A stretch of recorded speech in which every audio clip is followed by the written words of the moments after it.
Friends, स्वागत है एक बार फिर से आपका उड़ान कंपटीशन क्लासेस के ऑफिशियल यूट्यूब चैनल पे। कैसे हैं आप सब? उम्मीद है आप सारे लोग अच्छे होंगे और पढ़ाई भी आप सबकी अच्छी चल रही होगी। तो जैसा कि आप सारे लोग जान रहे हैं, आज कल हम आपको पढ़ा रहे हैं हिंदी साहित्य के बारे में, और हिंदी साहित्य को हम आपको पढ़ा रहे हैं एक पूरे संक्षेप में। यानी कि अगर हिंदी साहित्य से रिलेटेड किसी प्रकार का भी कोई प्रश्न आ जाए तो आपको किसी भी तरीके की दिक्कत का कोई भी सामना ना फेस करना पड़े। सारी चीजें हम आपको वर्ड टू वर्ड पढ़ा रहे हैं, यानी कि कोई भी चीज आपकी छूटनी नहीं चाहिए। तो अगर अभी तक आपने हमारा चैनल को सब्सक्राइब नहीं किया है तो फटाफट से आप हमारे चैनल को सब्सक्राइब कर दीजिए और बेल आइकन को भी प्रेस कर दीजिए, ताकि रिलेटेड वीडियो की नोटिफिकेशन आपको मिलती रहे और सबसे पहले आप देखें हमारे वीडियो को। और जब वीडियो आप देख लीजिए, आपको वीडियो पसंद आता है तो वीडियो को भी लाइक करना ना भूलें। तो चलिए शुरू करते हैं हम आज का अपना टॉपिक।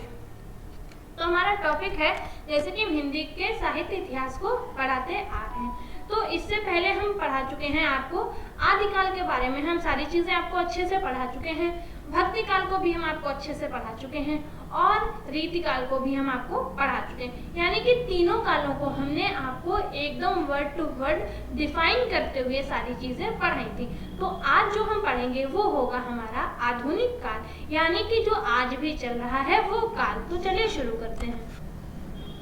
सबसे पहले ये देखिए, यहाँ पर क्या लिखा है, आधुनिक काल। आधुनिक काल का इन्होंने टाइम दिया हुआ है कि ये इस टाइम से शुरू हुआ था, किस समय से, 1900 से, और अब तक चल रहा है।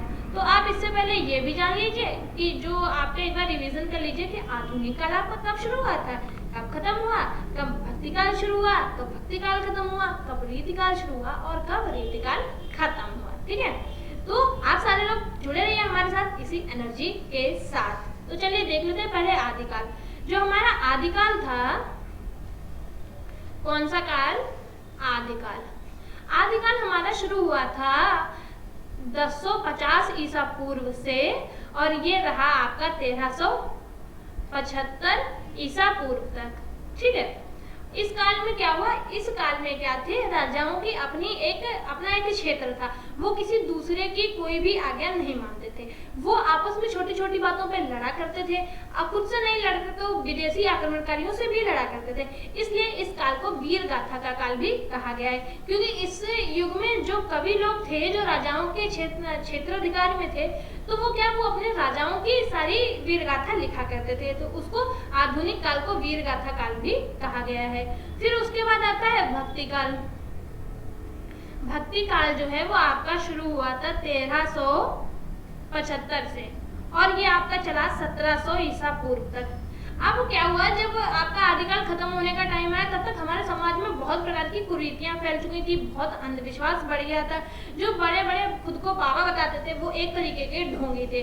तो क्या हुआ, फिर जब ये सारी चीजें समाज में बढ़ती गई तो कुछ उच्च वर्ग के लोग आए और उन्होंने एक भक्ति काल का एक प्रवाह धारा बही, जिसको हम कह सकते हैं कि ये भक्ति काल के अंतर्गत हमारा जो ये टाइम पीरियड रहा, ये भक्ति काल के अंतर्गत रहा। और इसमें सारी चीजें डिफाइन करी गई भक्ति के बारे में, सगुण भक्ति के बारे में, निर्गुण भक्ति के बारे में। अब सगुण भक्ति आपकी, जो इन्होंने भगवान का एक रूप दिया था, यानी कि कृष्ण का एक रूप दिया। निर्गुण भक्ति यानी कि इन्होंने कहा था कि भगवान का कोई आकार नहीं है, वो हर जगह पर विद्यमान है। फिर आया आपका रीतिकाल। रीतिकाल में भी ये सारी चीजें बढ़ते हैं। हिंदी में एक नया क्षेत्र में विकास हुआ, हिंदी ने एक नया रूप लिया। यहाँ पर लोगों को, यहाँ पे लोग थोड़ा सा इमोशन से बाहर निकल के आए।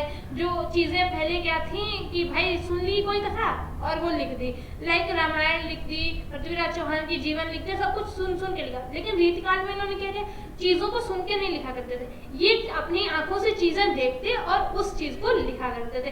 फिर धीरे धीरे ये चीजें जो फीलिंग्स के साथ जुड़ी थी, फिर टाइम बदलने के साथ साथ ये चीजें प्रैक्टिकल रूप से हो गई थी। तो ये सारी चीजें इन तीनों कालों के दौरान हुई थी, जो मैंने अभी आपको वर्ड टू वर्ड बताई। और अब हम जो पढ़ेंगे वो हम आज पढ़ेंगे आधुनिक काल, जो आपका शुरू हुआ था 1900 से और जो अभी तक चलता ही आ रहा है। देखिए, इस काल अवधि में महत्वपूर्ण 2 घटनाएं हुई थी। कौन सी? देखिए, एक तो सामान्य काव्य के रूप में खड़ी बोली की स्वीकृति हुई थी, यानी कि सामान्य काव्य में खड़ी बोली को स्वीकृत कर दिया गया था। और दूसरा, हिंदी गद्य के नियमन में परिवर्तन हो गया था, परिवर्जन, यानी कि हिंदी के गद्यों में बहुत तरीके की चीजों का बदलाव हुआ था। अब सर्वाधिक सशक्त इस कार्य में सर्वाधिक सशक्त योग्य सरस्वती संपादक महावीर प्रसाद द्विवेदी जी थे। यानी कि ये सारी चीजें जो अदलाव बदलाव हुआ, इसमें सबसे ज्यादा महत्वपूर्ण योगदान महावीर प्रसाद द्विवेदी जी का था। द्विवेदी जी और उनके सहकर्मी हिंदी के गद्य अभिव्यक्ति क्षमता को विकसित किया। इन्होंने हिंदी गद्य की सारी क्षमताओं को विकसित किया। फिर निबंध के क्षेत्र, यानी कि निबंध के क्षेत्र में आपके ये महावीर प्रसाद जी द्विवेदी जी थे, ये निबंधों को लिखा करते थे। तो ये निबंध के क्षेत्र में इनके बहुत ज्यादा विख्यात थे। तो और इनके अतिरिक्त कुछ और भी लोग थे जो निबंध के क्षेत्र में विख्यात थे। वो कौन कौन से थे? वो थे बाल मुकुंद, चंद्रधर शर्मा गुलेरी, पूर्ण सिंह, पदम सिंह शर्मा जैसे एक से एक सावधान, सशक्त और जीवंत गद्य शैलीकार सामने आए। मतलब जो यहाँ पे नाम दिए गए हैं, ये सारे लोग एक से बढ़कर एक थे और एक से एक अच्छी गद्य शैलियां लिखा करते थे। उपन्यास अनेक लिखे गए थे। इस क्षेत्र में क्या हुआ? उपन्यास बहुत सारे लिखे गए। यथार्थवादी परंपरा का उल्लेखनीय विकास न हो सका। यहाँ पर वो उपन्यास तो बहुत सारे लिखे गए, पर क्या यथार्थवादी का कुछ भी अच्छे से उल्लेख नहीं हो पाया। यथार्थपरक आधुनिक इस काल में कई प्रकार की कहानियों का जन्म हुआ था और उनका विकास हुआ था। वो क्या थे? चलिए आगे देखते हैं। जो गुलेरी कौशिक आदि के अतिरिक्त प्रेमचंद्र और प्रसाद भी आरंभिक कहानियों में इसी प्रकार समय में प्रकाश में आए। यानी कि इसी समय के दौरान मुंशी प्रेमचंद्र और जयशंकर प्रसाद भी कहानियों के द्वारा उनके द्वारा लिखी गई थी कहानियां, वो भी इसी दौरान अपने क्षेत्र में चमक उठे। यानी कि उन्होंने भी अपने उसमें बहुत सारा प्रकाश डाला। नाटक क्या हुआ था? नाटक का क्षेत्र अवश्य शून्य सा रह गया था। यानी कि इस दौरान लोगों ने नाटक को लिखना बंद कर दिया था। लोग नाटक को नहीं लिखा करते थे। इस समय सबसे प्रभावशाली समीक्षक द्विवेदी जी थे, जिनके संशोधनवादी और मर्यादानिष्ठ आलोचना के अनेक समकालीन साहित्य को पर्याप्त प्रभावित किया। मतलब इस दौरान जो द्विवेदी जी थे, उनकी छवि बहुत अच्छी सी निकल के आ रही थी। उन्होंने समाज को एक संशोधन कर, मतलब उन्होंने जो चीजें लिखी उसमें समाज का संशोधन की चीजें थी और मर्यादा की चीजें, सारी चीजें में उन्होंने ये चीज लिखी। ठीक है। फिर क्या हुआ? मिश्र बंधु बिहारी, जो कृष्ण बिहारी मिश्र और पदम सिंह शर्मा इस समय अन्य समीक्षक हैं। मतलब कि इसी दौरान इनका साथ भी इन लोगों ने दिया। किसने? मिश्र बंधु ने, कृष्ण बिहारी मिश्र ने और पदम सिंह शर्मा ने। यानी कि कुल मिलाकर इस समय समीक्षा का बाह्य पक्ष प्रधान हो रहा था। यानी कि जो बाहरी चीजें थी समीक्षा की, वो बहुत ज्यादा प्रचलन में इस टाइम आ रही थी। सुधारवादी आदर्शों से प्रेरित अयोध्या सिंह उपाध्याय ने अपने प्रियवास में राधा का लोक सेवा के रूप में प्रस्तुत किया और खड़ी बोली के विभिन्न रूपों का प्रयोग और निपुणता से प्रदर्शित किया। यानी कि इसी दौरान अयोध्या सिंह उपाध्याय ने अपने प्रवास की जो वो लिखा, उन्होंने एक प्रिय प्रवास की एक नाम लिखा, उन्होंने बुक में एक चैप्टर लिखा, उसमें लोक सेवा को उन्होंने प्रस्तुत किया और खड़ी बोली के विभिन्न रूपों का प्रयोग किया। जो उन्होंने प्रयोग किया उसमें वो एकदम से निपुणता प्रदर्शित कर रहे थे। फिर मैथिली शरण गुप्त ने भारती में राष्ट्रीयता और समाज सुधार का स्वर ऊंचा किया और साकेत और उर्मिला की प्रतिष्ठा की।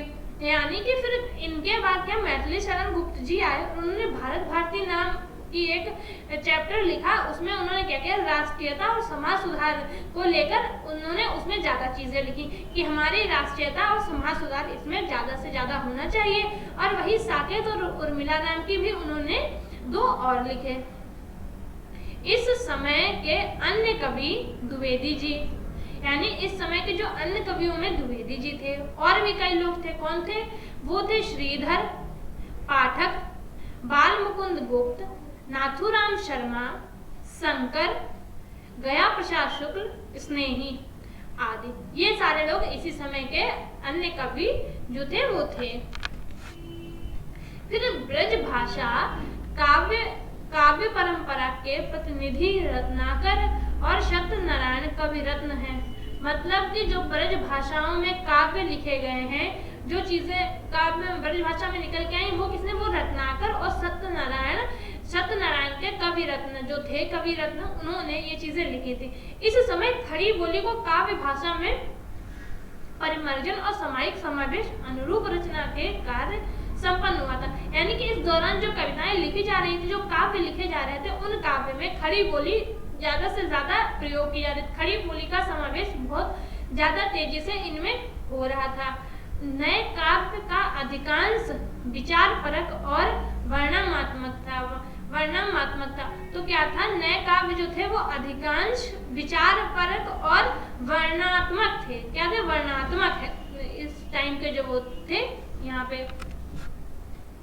सन 1920 से 1940 के, मतलब यानी कि जो 1920 से 1940 के दो दशकों में अधिक साहित्य के अंतर्गत वैचारिक और कलात्मक प्रवृत्तियां का अनेक रूप उत्कृष्ट दिखाई पड़ा। यानी कि 1920 से 1940 का जो दशक था, इस दौरान आधुनिक साहित्य आया, अंतर्गत के वैचारिक चीजें आई, कलात्मक चीजें में आई, इन चीजों का उत्कृष्ट दिखाई पड़ा था।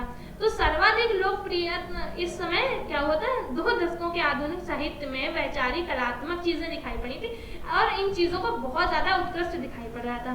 सर्वाधिक लोकप्रियता उपन्यास और कहानियों को मिली। मतलब ज्यादा चीजें जो लोग पसंद कर रहे थे, वो लोग उपन्यासों को पसंद कर रहे थे और कहानियों को पसंद कर रहे थे। कथा साहित्य में घटना व चित्त की जगह जीते जागते स्मरणीय चरित्रों की सृष्टि थी। यानी कि इसमें लोग क्या कर रहे थे, कथा कहानियों को नहीं लिख रहे थे, इसमें जो आदमियों को देख रहे थे, उनका जीवन देख रहे थे, वो कैसे जी रहे हैं, कैसे संघर्ष कर रहे हैं, वो इन चीजों पे इसमें लिख रहे थे। निम्न और मध्य वर्गीय समाज में यथार्थ परक चित्र व्यापक रूप से प्रस्तुत किए। उन्होंने क्या किया कि जो चीजें उन्होंने लिखी, जो उपन्यास, जो कहानियां उन्होंने लिखी, उसमें लोगों की आर्थिक स्थिति के बारे में लिखा कि जो मध्य वर्ग है वो उच्च वर्ग जाना चाह रहा है, जो एकदम से निम्न वर्ग है वो मध्य वर्ग में आना चाह रहा है। यानी कि कोई भी अपने जगह से सेटिस्फाई नहीं है किसी भी तरीके से, जो जिस भी क्षेत्र में है, मतलब कि हर कोई दूसरे का पद छीनना चाह रहा है। यहाँ पर उन्होंने ये चीजों को इन्होंने इन चीजों को प्रस्तुत किया था।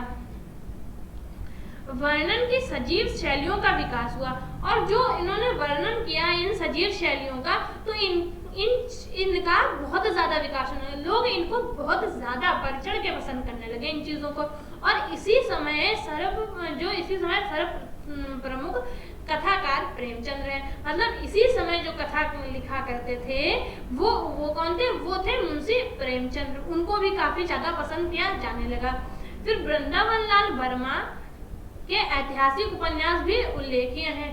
मतलब ये चीजें तो हैं, लेकिन जो वृंदावन लाल शर्मा ने ऐतिहासिक उपन्यास लिखे थे, यानी कि इतिहासों से रिलेटेड, वो भी उनके बहुत ज्यादा चर्चा में थे। यानी कि लोगों ने उनका भी बहुत ज्यादा उनको पसंद किया था, तो उनका भी उल्लेख बहुत ज्यादा था इसमें।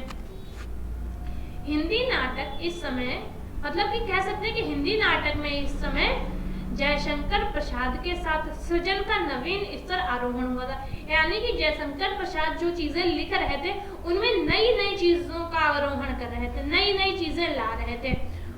और वो क्या लिख रहे थे, उन्होंने रोमांटिक इतिहास नाटक लिखे, अपने जीवन चरित्र सृष्टि लिखी, नाटकीय संघर्षों की योजनाएं और संवेदनाओं के कारण विशेष महत्व के अधिकारी हुए। मतलब जो उन्होंने इतनी सारी चीजें लिखी, तो लोग उनको ज्यादा महत्व देने लगे, वो एक विशेष महत्व के अधिकारी हो गए थे। भाई अब जो अच्छी चीजें देगा, जनता जिसको पसंद करेगी, उसी को तो सर आंखों पे बिठाएगी। तो वही चीज यहाँ पे जयशंकर प्रसाद जी के साथ थी। वो जो चीजें लिख रहे थे वो जनता को पसंद आ रही थी और इसी से जनता उनको बहुत विशेष महत्व देने लगी थी।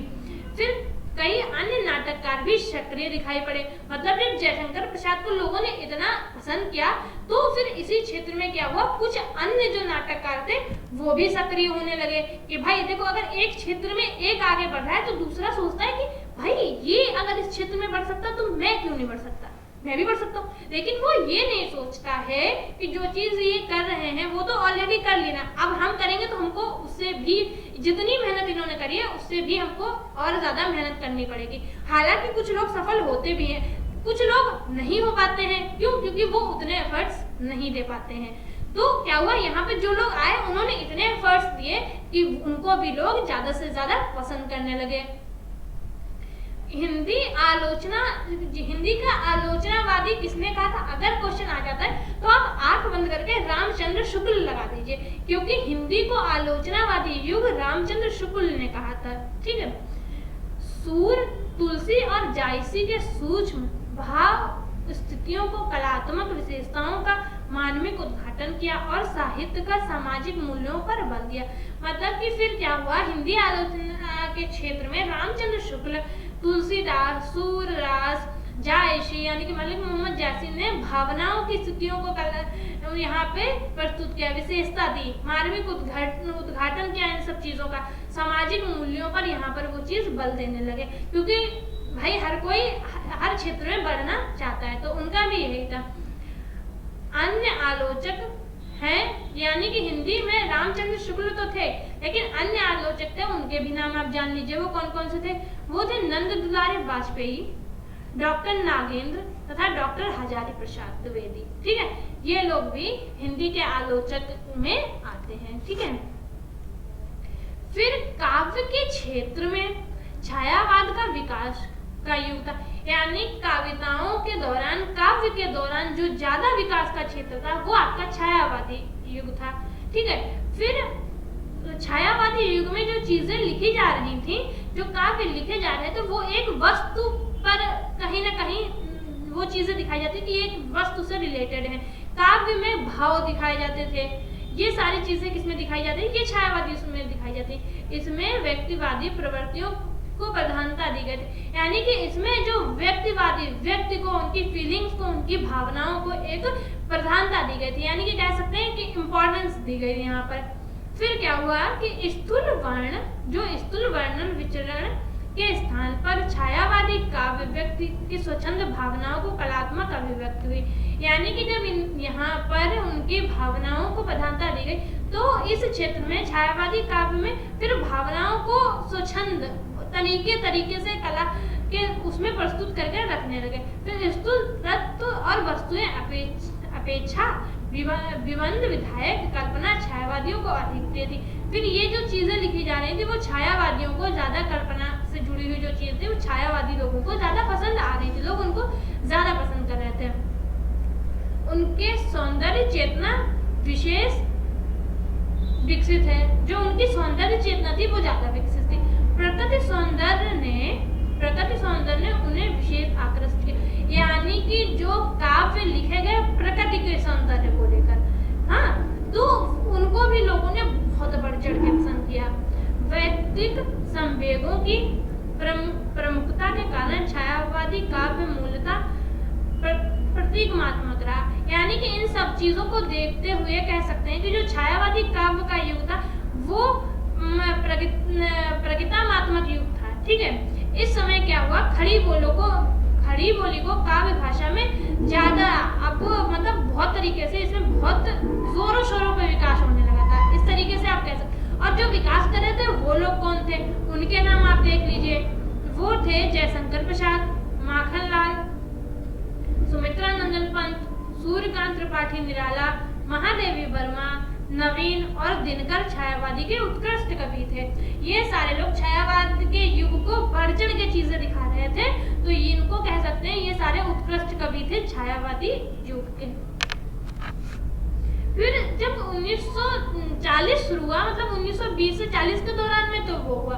फिर 1940 के बाद क्या हुआ कि छायावाद में संवेग निष्ठ, सौंदर्य मूलक और काल्पनिक प्रिय व्यक्तिगत प्रवृत्तियों के विरोध में प्रकृतिवाद का संघबद्ध आलोचना चला जिसकी दृष्टि में समाजवाद यथार्थवाद की उपयोगितावादी है। यानी कि 1940 के बाद छायावाद को लेकर बहुत लोगों ने विरोध किया। उनका मानना ये था कि जो चीजें ये काल्पनिक करके लिख रहे हैं उन चीजों का कोई महत्व नहीं है। यहाँ पर लोगों को कल्पनाओं पे जीने की जरूरत नहीं, लोगों को प्रैक्टिकल होने की जरूरत है। कि प्रैक्टिकल का मतलब कि जहाँ पे भावनाएं आपके लिए कोई महत्व ना रखती हो, जैसे कि आप आज के समय में देखते हैं कि आज के समय में फीलिंग्स की वैल्यू कोई नहीं होती है। अगर फीलिंग्स और पैसा दोनों चीजें रखें तो लोग पैसे को लेना ज्यादा पसंद करेंगे। तो वही चीज यहाँ पर जो कवि आए उन्होंने इस चीज को कहा।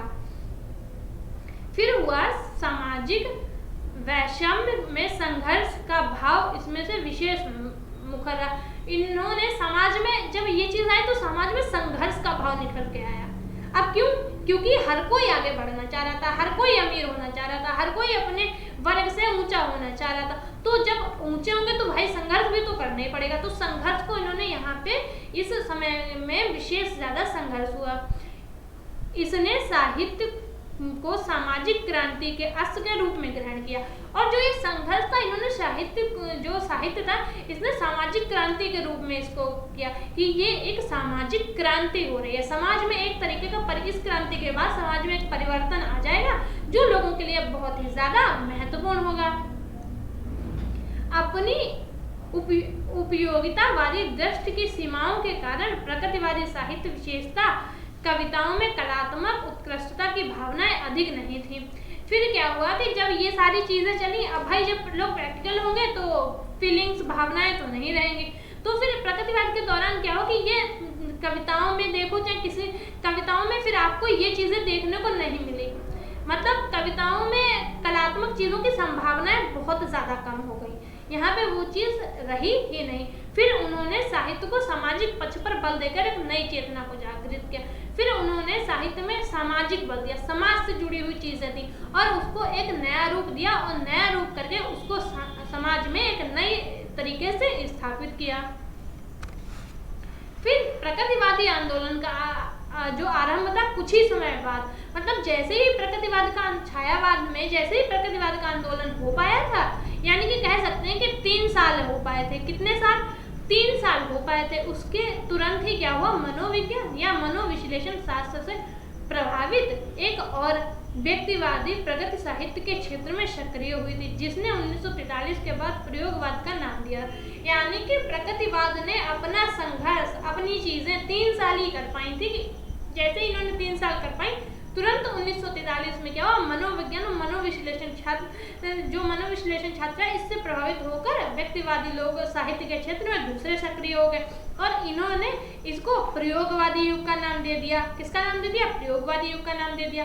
फिर इसी का संशोधित रूप वर्तमान कालीन की नई कविताएं और नई कहानियां हैं। मतलब कह सकते हैं कि जो प्रकृतिवाद से संशोधित होकर प्रयोगवाद आया था, जो इस समय की वर्तमान की कहानी कविताएं जो भी हैं वो इसी से संशोधित होकर आपकी आई थी।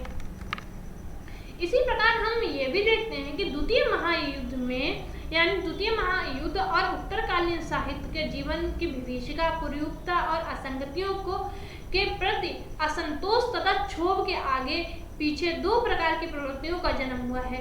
यानी कि हम ये कह सकते हैं कि जो द्वितीय महायुद्ध हुआ था उसमें जो आपका उत्तरकालीन साहित्य था, इसके जीवन में बहुत सारी चीजें कह सकते हैं, कुरूपता आई, असंगति आई, असंतोष का भाव उत्पन्न हो गया, क्षोभ हो गया लोगों में। इस तरीके से 2 प्रकार का जन्म हुआ था। एक का तो नाम प्रकृतिवादी इन्होंने रख दिया, जो मार्क्स ने भौतिकवादी जीवन दर्शन की प्रेरणा से चला। यानी कि जिसका नाम इन्होंने प्रकृतिवाद रखा था वो किसके, वो मार्क्स के भौतिक जीवन दर्शन की प्रेरणा लेकर चला। और दूसरा रखा था इन्होंने प्रयोगवाद, यानी कि जो 1940 से 43 तक जो चला, 1943 से चला वो था आपका प्रकृतिवाद। और फिर इसके बाद 1943 से जो आपका चलता आ रहा वो हो गया आपका प्रयोगवाद। ठीक है, तो असंतोष और तीव्रता की भावना इसमें बहुत ज़्यादा तेजी से बढ़ने लगी। इनमें कोई मतलब संस्थाएं अपनी असंतोष, तीव्र प्रतिक्रियाओं और साहित्य में नवीन रूपगत मतलब क्या कर रहे थे, इनके अंदर संतोष तो कतई रह ही नहीं गया था। अपने साहित्य में ये नई नई चीज़ों का प्रयोग करना चाह रहे थे डेली। इसी प्रकार नए मनोविज्ञान पर गहरा प्रभाव पड़ा। मतलब इन्हीं सब चीज़ों का कह सकते हैं मनोविज्ञान पर एक बहुत गहरा प्रभाव पड़ा है। जो प्रगतिवाद के जो प्रभावित कथाकार थे उनके आप नाम देख लीजिए, वो कौन कौन थे। वो थे आपके यशपाल, उपेंद्र अष्ट, अमृतलाल नागर, नागार्जुन, ये आदि विशिष्ट थे। ये जो इतने नाम हैं ये कथाकारों के नाम हैं आपके, ठीक है। ये यहाँ पे यशपाल, उपेंद्र अष्ट, अमृतलाल नागर, नागार्जुन ये आपके कथाकार थे। फिर आलोचकों, तो सबसे आगे आलोचकों में नाम है राम विलास शर्मा, नामवर सिंह, विजयदेव नारायण शाही प्रमुख थे।